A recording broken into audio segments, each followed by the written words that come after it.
Hey guys, Brennan Moomer USA here, and today's video is going to be the Wesson ECP versus the Wesson TCP. Very comparable pistols, very similar pistols. There's only a couple differences between these two pistols that were released by Wesson at the same time. So let's get into it. Let's start with the tactical carry pistol, as I like to call it.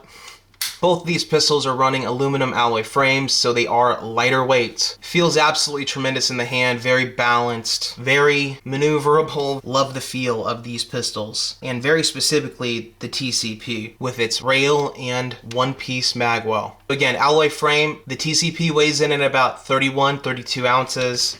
The ECP comes in at 29 ounces with its bobtailed frame. Both pistols are running a 4-inch barrel, again the compact style slide, running also flat wire recoil springs. You can see how they profiled that off really nicely. So this pistol right here, the TCP, is just begging to have a light mounted on it. At one point this specific pistol might be running a TLR-X. We'll just have to see, but I think that's what this thing should be running very soon. Tremendously fit safety, again a defined stop, but also you can see slightly the hole underneath the safety there. Tremendously fit though, no need to change out the spring on this at all. Also, it is very nicely profiled there. You can see there are no sharp edges there on the safety. Pushing from the safety to the beaver tail grip safety. How much pressure do you have to put on the grip safety before it activates? How far do you have to press it in? About right there. So you can see it's about 45%, maybe 50% for activation. And letting it out. There you go.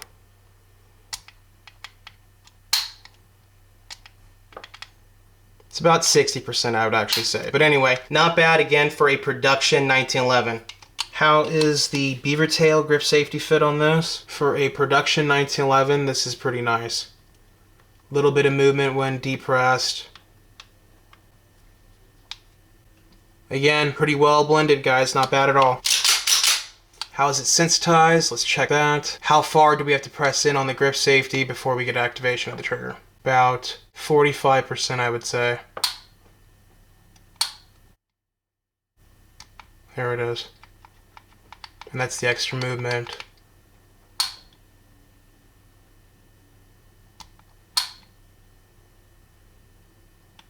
There we go.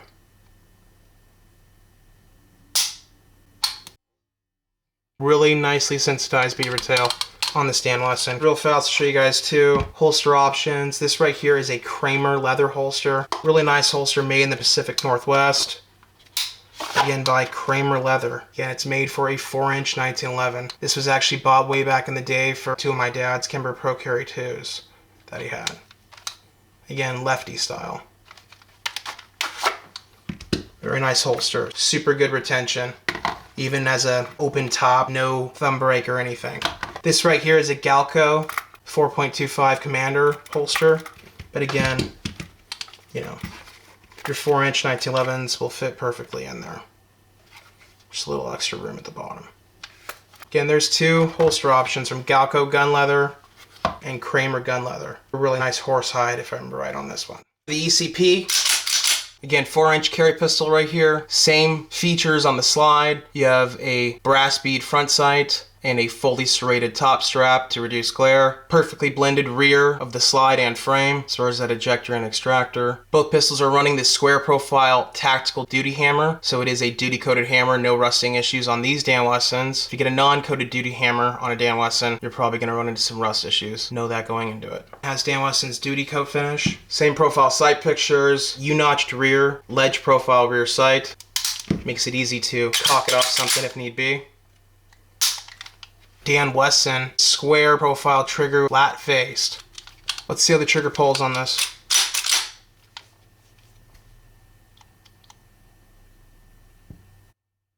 Really nice defined wall. Very crisp let off. Reset. Oh man, that's money. That trigger is absolutely money. Damn. Really nice safety as well. Definitely not gonna have to change out the plunger spring here. Wesson springs on their safeties are always really tight. Very positive movement. And no movement, a defined stop here.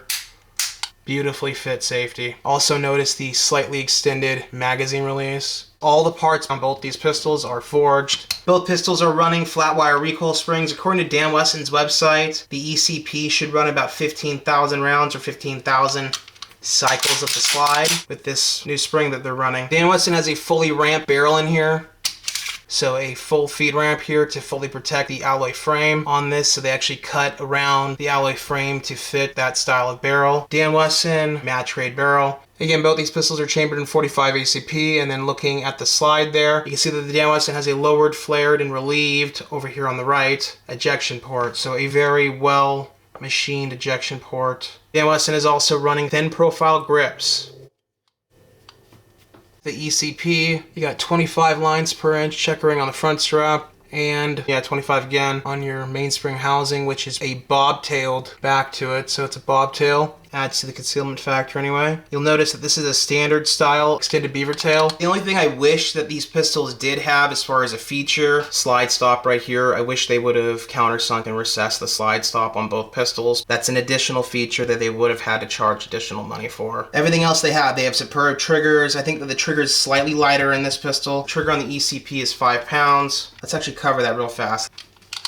Let's see what it reads at.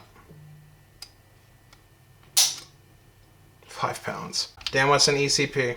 Again, self-defense trigger. A tremendous trigger on the ECP. What are we running on the tactical compact pistol? Or carry pistol, whatever the hell you call this thing. Yeah, quite a bit lighter of a trigger here, I would say. Talking about a pound lighter here on the TCP trigger compared to the ECP on these two specific examples.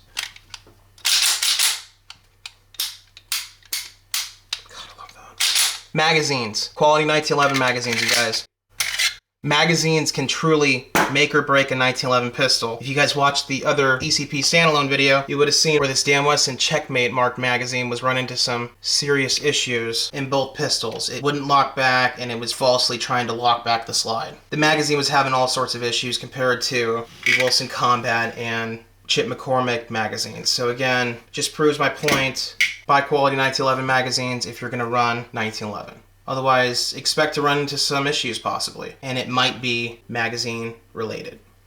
Anyway, you guys, I hope you enjoyed this quick video comparing these two Dan Wesson 1911s.